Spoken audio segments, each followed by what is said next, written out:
इसके पहले हम लोगों ने क्या देखा था, ग्राउंड वाटर क्या है हमने समझा था, और अब हम जो समझने वाले हैं वो उसके किस तरीके से जियोलॉजिकल वर्क रहता है और कास्ट टोपोग्राफी कैसे डेवलप होती है, इसको हम समझने की कोशिश करते हैं। तो ग्राउंड वाटर, भूमिगत जल जो रहता है उसमें कोई भी यदि एजेंट है तो वो इरोजन का काम करता है, ट्रांसपोर्टेशन का काम करता है और डिपोजिशन का काम करता है। ग्राउंड वाटर में हम लोगों ने देखा था कि जो पोरस और परमीबल जो मीडियम रहता है उसमें पानी धीरे धीरे पोर स्पेसेस के थ्रू क्या करता है, एक जगह से दूसरे जगह जाता रहता है। ये जो पानी जब जाता रहता है तो चूंकि वो पोर स्पेसेस में जा रहा है, इसीलिए उसकी जो गति जो रहती है या मूवमेंट जो रहता है वो काफी तेज नहीं रहता है, बल्कि क्या रहता है, काफी स्लो रहता है। तो ग्राउंड वाटर से होने वाला जो इरोजन है वो आमतौर पर बहुत ज्यादा नजर नहीं आता है। लेकिन जहां कार्बोनेट रॉक्स रहती हैं,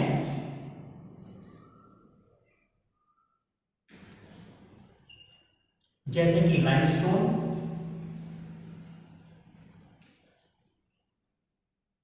डोलोमाइट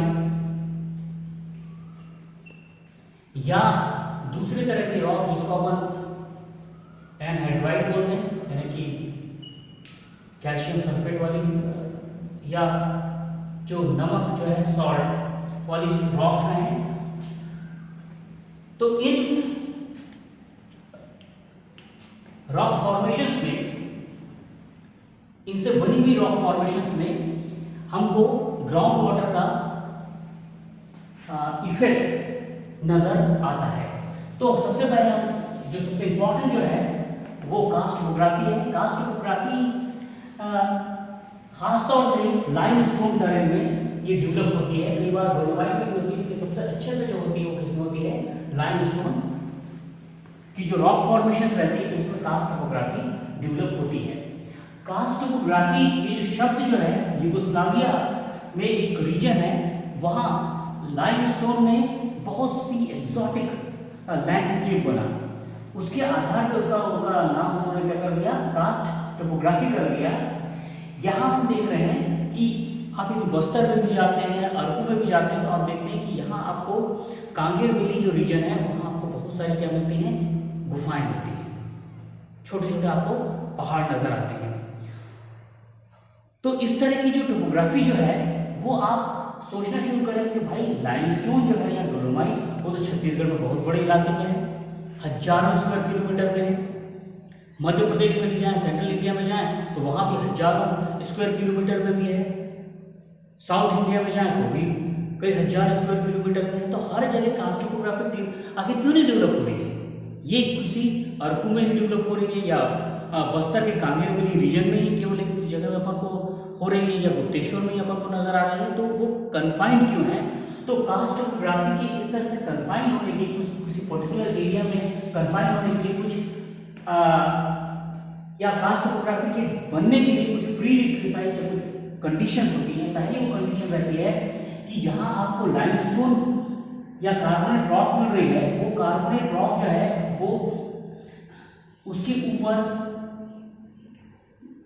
ज्यादा ओवरबर्डन या बहुत सारी रॉक फॉर्मेशन न रहे, तो सरफेस के ऊपर एक्सपोज रहे, उसके ऊपर सॉइल की थिकनेस काफी कम रहे। तो जहां ऐसी कंडीशन रहती है कि जो कार्बोनेट रॉक्स है वो सरफेस के पास आपको नजर आएंगी, तो वहां या उसमें सरफेस में सॉइल वाली कवर काफी कम होती रहेगी, तो वहां आपको कास्ट टोपोग्राफी के डेवलप होने के काफी चांसेस रहते हैं। दूसरी जो इंपॉर्टेंट चीज रहती है वो ये लाइमस्टोन या कार्बोनेट जो रॉक्स होनी चाहिए, क्या होनी चाहिए, थिन बेडेड होनी चाहिए। और तीसरी जो बात होनी चाहिए, क्या होनी चाहिए, काफी डेंस होनी चाहिए। और चौथी जो इंपॉर्टेंट चीज होनी चाहिए, इसमें बहुत सारे जॉइंट्स या फ्रैक्चर्स ये रहने चाहिए।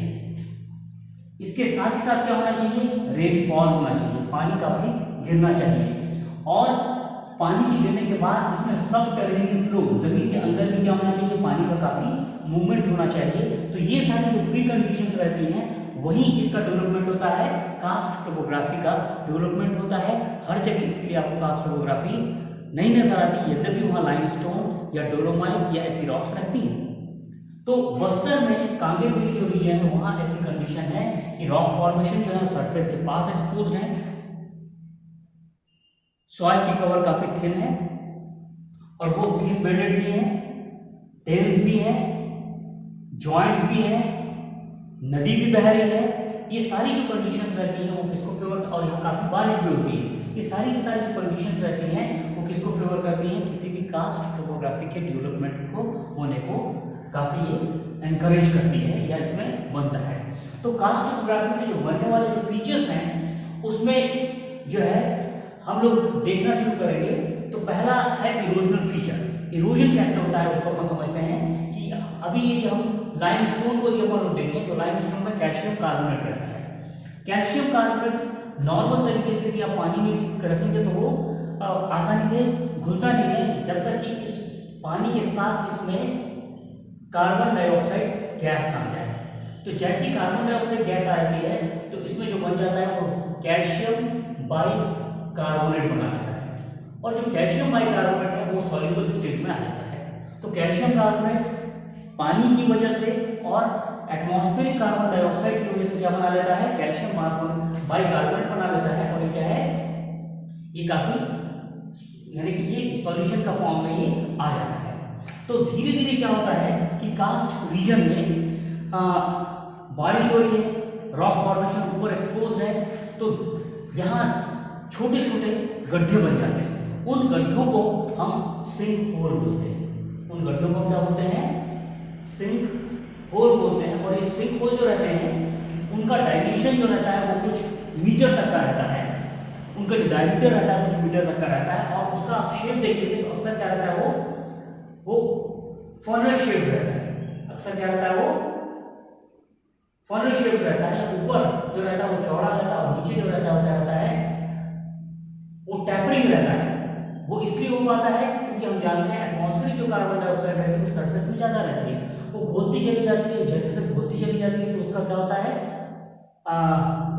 कम होने लगती है उसकी मात्रा। तो धीरे धीरे उसकी जो सॉल्यूशन बनाने की जो कैपेसिटी जो रहती है या सॉल्यूशन बनाने की जो क्षमता रहती है उसका भी क्या होता है, कमी होती है। तो धीरे धीरे क्या होती है, वो टैपरिंग हो जाता है।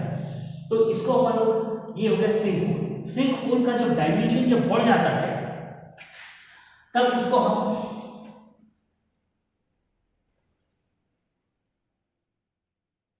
डोलिनोज बोलते हैं।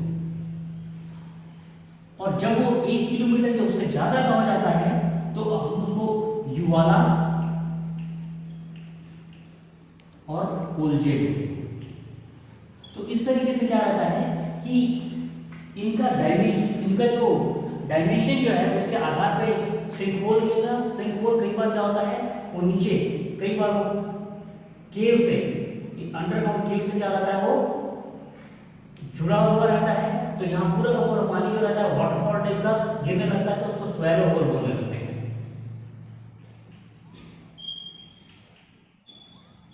और इस तरीके से कई बार यहाँ क्या बन जाते हैं, छोटे छोटे वाटरफॉल्स भी। यहाँ बारिश हुई, बारिश का पानी आया और यहाँ छोटे छोटे वाटरफॉल्स अभी बन जाते हैं। और अंडरग्राउंड क्या है, ये गुफा है, केव है। तो उनको हम क्या बोलने लगते हैं, स्वेलो होल बोलने लगते हैं। और सिंक होल से जो बड़े डायमेंशन का जो रहता है उसको डोलिनोज बोल देते हैं। उससे जो बड़ा जो रहता है उसको हम ये एक कम से कम ये 1 किलोमीटर से ज्यादा का रहना चाहिए। कई बार क्या होता है बड़े बड़े जो कास्ट रीजन रहते हैं वहाँ की जो केव जो रहती है क्या होती है, कोलैप्स कर जाती है, टूट जाती है। तो वहाँ क्या होता है, बड़ी बड़ी क्या बन जाती हैं, यानी कि गड्ढे बन जाते हैं, डिप्रेशन बन जाते हैं। वो डिप्रेशन को युवाला और कोलजे बोलते हैं। कोलजे जब उसका जब अंदर का वैली का पोर्शन जब स्मूथ रहता है तो उसको हम कोलजे बोलते हैं। और जब अनड्यूलेटिंग जब सरफेस जब रहता है तो हम उसको क्या बोलते हैं, युवाला बोलते हैं। और कई बार इसमें छोटे छोटे हिल टाइप के भी स्ट्रक्चर्स रहते हैं जिसको हम पेपिनो हिल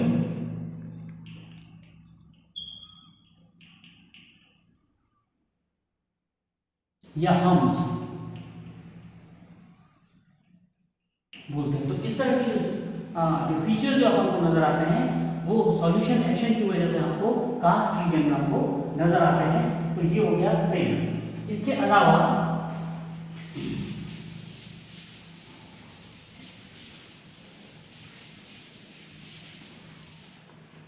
कई बार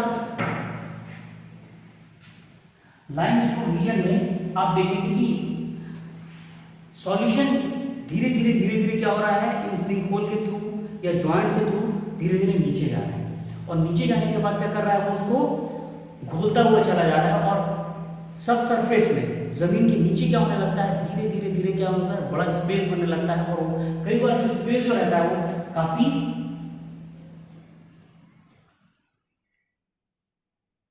लार्जर डायमेंशन का हो जाता है, काफी बड़े आकार का हो जाता है, और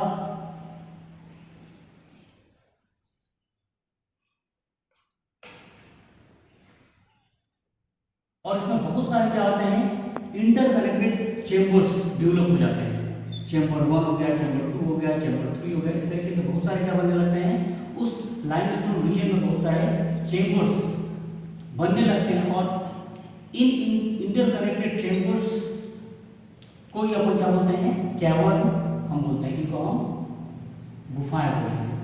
और ये जो गुफाएं जो रहती हैं वो आपस में जहां से जुड़ी रहती हैं, हॉरिजॉन्टली जो जुड़ी रहती हैं, उनको अपन गैलरीज बोलते हैं। तो यार क्वेश्चन किसका हो गया, गैलरी का हो गया। और कई बार क्या होता है, वो नीचे से ही एक नीचे मान लो केव डेवलप है, तो उससे वो जो डेवलप्ड है उससे जो जुड़ा हुआ है उसको शेप बोलते हैं। तो दो तरह से चीजें रहती हैं, ये जो केव जो बनती हैं जमीन के नीचे जो बनती हैं कास्ट रीजन में या लाइमस्टोन वाले रीजन में जहां बनती हैं, वो आपस में हॉरिजॉन्टली भी जुड़ी रहती हैं, और कई बार वर्टिकली या इंक्लाइंड में भी जुड़ी रहती हैं। तो जो हॉरिजॉन्टली जो जुड़ी रहती हैं उनको अपन गैलरी बोलते हैं, और जो इंक्लाइंड या वर्टिकली जो जुड़ी रहती है, वर्टिकली जुड़ी रहती है, उनको क्या बोलते हैं, हम शेफ्ट बोलते हैं। तो इस तरीके से हम लाइमस्टोन रीजन में कैवर्न डेवलप होती रहती है। इसके अलावा कई बार सॉल्यूशन एक्शन से कास्ट टोपोग्राफी वाले जो रीजन जो रहते हैं वहां बहुत सारे जॉइंट्स रहते हैं, तो जॉइंट्स में एकदम गहरी गहरी क्या बन जाती हैं, दरारें बन जाती हैं। इन गहरी गहरी दरारें हैं, और बीच में छोटा सा पता चला कि कुछ जो है वो रिजेस टाइप की भी आपको नजर आ रही है। ये हो गई दरार, और ये क्या हो गई, रिज, और ये फिशर हो गया। ऐसी दरारों, शार्प दरारों वाले को रिलेट करने, ऐसे स्ट्रक्चर को रिलन कैरन बोलते हैं। और कई बार ये दरारें जो रहती हैं, थोड़ा सा सॉल्यूशन एक्शन ज्यादा हो जाता है तो वो थोड़ी सी उतनी शार्पनेस उसमें नहीं रह जाती, बल्कि वो थोड़ी सी राउंडेड हो जाती है ना, तो उसको राउंड कैरन बोलते हैं।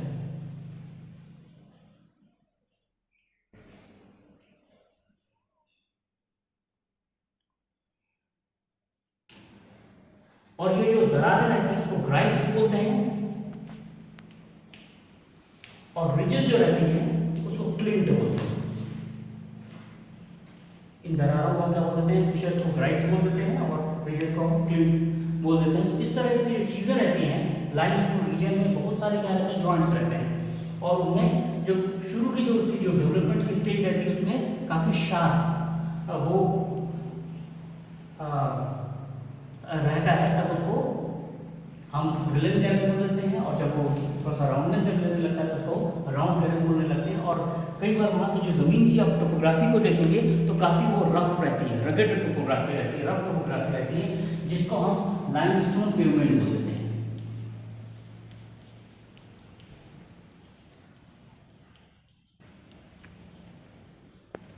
तो ये भी लाइमस्टोन रीजन में नजर आती है।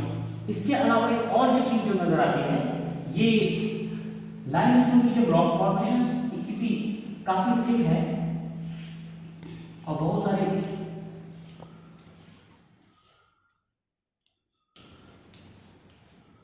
और कई बार सुपर इनकम्बेंट रॉक से या नीचे से कोई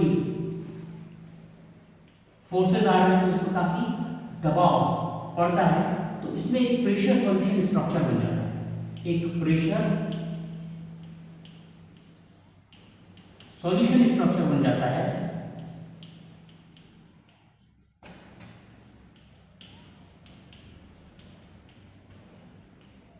जिसमें एक बहुत बड़ा जो कॉलम जो रहता है, कई मीटर का ये कॉलम है, जैसे कि 50 मीटर का कॉलम है, तो उसमें 10-12 मीटर की जो चीज हो जाएगी, क्या हो जाएगी, वो प्रेशर सॉल्यूशन में उसका सॉल्यूशन निकल जाएगा और ये धीरे से इस तरीके से आयुष्मान दांतों के समान जो चीज रहेगी वो उससे जुड़ा हुआ नजर आएगा। और जो ये 40 मीटर की पता चला कि वो मुश्किल से 15 या 20 मीटर का क्या होता है, लाइमस्टोन का कॉलम रह गया है। तो ऐसे स्ट्रक्चर्स को अपन स्टाइलोलाइट बोलते हैं। तो स्टाइलोलाइट क्या हो गया, एक प्रेशर सॉल्यूशन स्ट्रक्चर हो गया जो कि हमको लाइमस्टोन रीजन में मिल सकता है। इनके बाद हम ये सारे के सारे क्या हो गए, इरोजनल लैंडफॉर्म्स हो गए। इसके अलावा हम जो पढ़ते हैं वो अब डिपोजिशनल लैंडफॉर्म्स को हम थोड़ा सा पढ़ लेते हैं।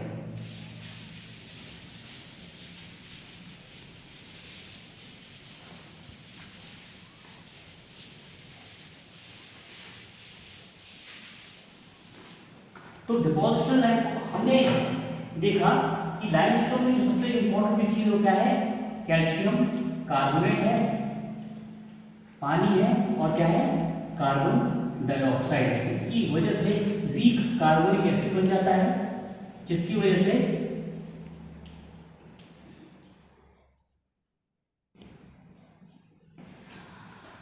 अब डिपोजिशन कैसे होता है इसको हम थोड़ा सा समझते हैं। यदि ग्राउंड वाटर जो नीचे जो मूव कर रहा है उसमें बड़े बड़े क्या बन गए हैं, केव्स बन गए हैं। नीचे बहुत बड़ी क्या बन गई हैं, केव्स बन गई हैं। और केव्स में आप ये देखना शुरू कर रहे हैं तो धीरे धीरे जो पानी जो रहता है उसमें उस इन्वायरमेंट में जहाँ बड़ी बड़ी केव है वहाँ गर्मी भी बढ़ जाएगी, तो क्या हो जाएगा, पानी क्या हो जाएगा, निकल जाएगा, उससे कार्बन डाइऑक्साइड गैस क्या हो जाएगी, निकल जाएगी। तो ये रिवर्सिबल रिएक्शन है, क्योंकि पानी और कार्बन डाइऑक्साइड गैस में निकल जाती है टेम्परेचर और प्रेशर के चेंज होने से, तो धीरे धीरे से फिर क्या होने लगता है, कार्बन कैल्शियम कार्बन वापस बनने लगता है।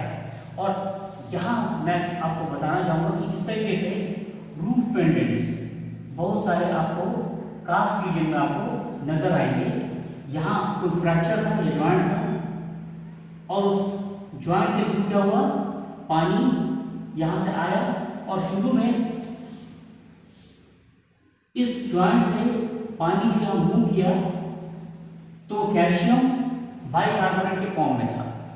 यहाँ आया, थोड़ी सी गर्मी बढ़ी तो ये पानी की जो ड्रॉपलेट्स थी उससे कार्बन डाइऑक्साइड और पानी निकल गया, तो वो एक थोड़ा सा जमा हो गया। फिर दूसरी बूंद आई, वो जमा हुई और इस तरीके से कंटिन्यूसली क्या होते हैं, वो चीज धीरे धीरे आइसिकल के फॉर्म में या जैसे आप बर्फ और में देखते हैं बहुत सारी ऐसी लंबी लंबी नुकीली की रचनाएं बन जाती हैं, वैसी रचनाएं बनने लगती हैं जिनको हम स्टेलेक्टाइट कहते हैं। इन रचनाओं को क्या बोलते हैं, स्टेलेक्टाइट होते हैं। और अब पानी क्या हुआ, यहां से जो पानी था वो धीरे से इसके फ्लोर में टपका ना, तो अब यहां पर क्या बनने लगा, ये धीरे धीरे ये यहां ये डेवलप होने लगता है और वो इस तरीके से ग्रो करने लगता है। इसको हम बोलते हैं स्टेलेग्माइट, इसको हम बोलते हैं स्टेलेग्माइट।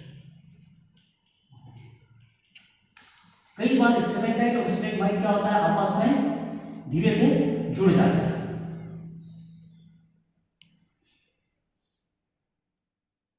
ये आपस में क्या होता है, जुड़ जाता है, उसको हम ड्रीप स्टोन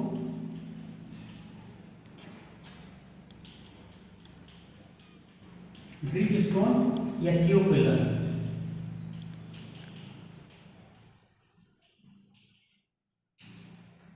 और कई बार ऐसा भी होता है कि ये किसको फॉलो कर रहा है, ग्रेविटी को फॉलो कर रहा है, लेकिन कई बार क्या होता है कि यहाँ कुछ इस तरह से स्ट्रक्चर्स भी डेवलप हो जाते हैं जो कि ग्रेविटी को फॉलो नहीं कर रहे हैं, इसको हेलेटाइट और इसको हेलेमाइट कहते हैं।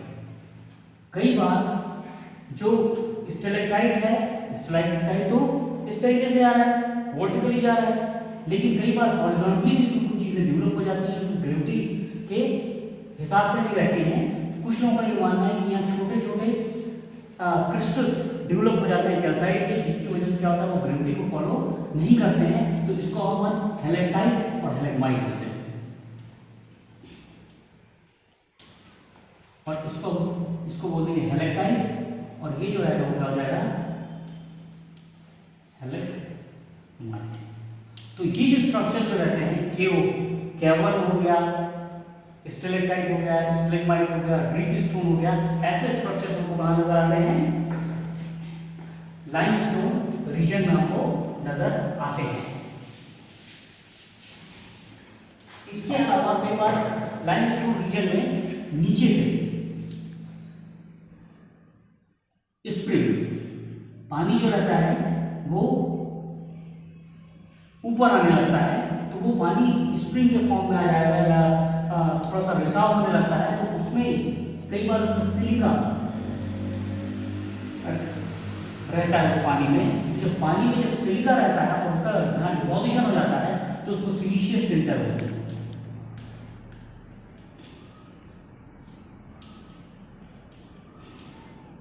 और कई बार उसमें कैल्शियम कार्बोनेट ही रहता है, तो उसको कैल्केरियस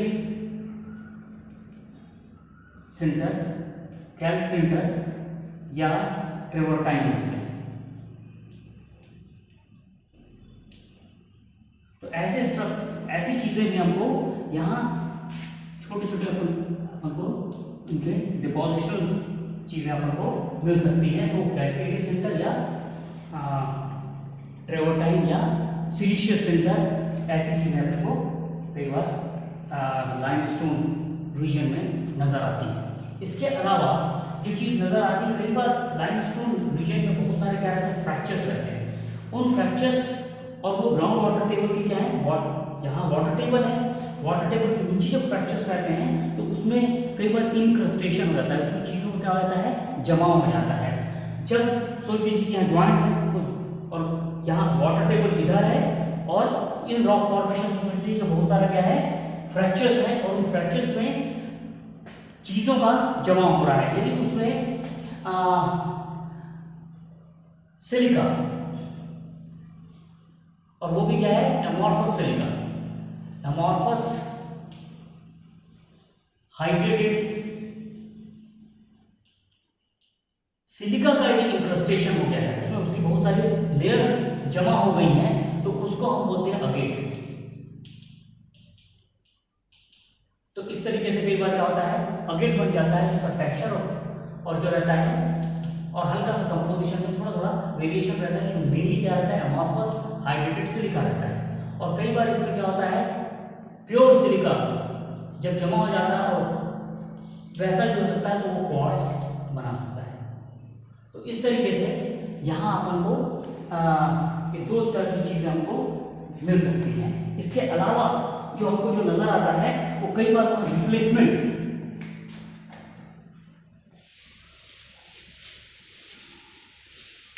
वॉल्यूम और वॉल्यूम रिप्लेसमेंट भी कई बार होता है।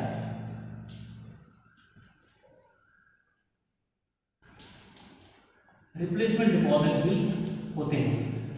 इसमें यदि कोई फॉसिल किस तरीके से बनता है, इसमें सोच लीजिए कोई एनिमल था, उस एनिमल में जो कंपोजिशन जो रहा वो उसमें धीरे धीरे कैल्शियम कार्बोनेट ने क्या कर दिया, उसके एटम्स को रिप्लेस करता चला गया, वॉल्यूम फॉर वॉल्यूम। तो धीरे धीरे आपको वो पूरे के पूरे उसके जो एनिमल जो था उसके जो स्मॉलेस्ट जो फीचर्स रहते हैं या उसके जो माइन्यूट जो स्ट्रक्चर्स रहते हैं वो भी क्या रहते हैं, प्रिजर्व हो जाते हैं। तो वैसे फॉसिल के फॉर्म में आपको कई बार वो चीजें मिलती हैं और कई बार आपने पेट्रिफाइड वुड का नाम सुना होगा। इसमें भी आप देखेंगे तो वो जो वुड जो रहती है या लकड़ी जो रहती है उसमें ऐसा लगता है कि वास्तव में लकड़ी उसके एडवर्ड रिंग्स भी आपको एकदम प्रिजर्व नजर आती है, उसमें हर जो उसका जो माइनर जो पार्ट्स रहते हैं वो क्या होते हैं, प्रिजर्व नजर आते हैं। वॉल्यूम फॉर वॉल्यूम रिप्लेसमेंट होता है, एटॉमिक सब्स्टिट्यूशन हो जाता है। तो ये सब चीजें भी आपको कई बार कास्ट टोपोग्राफी वाले विजन में नजर आती हैं।